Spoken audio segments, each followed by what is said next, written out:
Alam niyo, real talk, alam niyo yung pagod na kayo.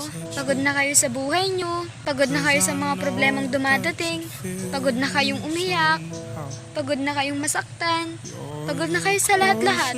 Yung tipong gusto mo na lang magpahinga, gusto mo nang sumuko, gusto mo nang mawala na parang bula, yung gusto mo na lang manahimik, yung mapapasabi na lang sila sa'yo na pwede ka nang magpahinga, marami ka nang pinagdaanan sa buhay. Yung mapapasabi na lang sila ng condolence, mamimiss ka namin, mahal na mahal ka namin.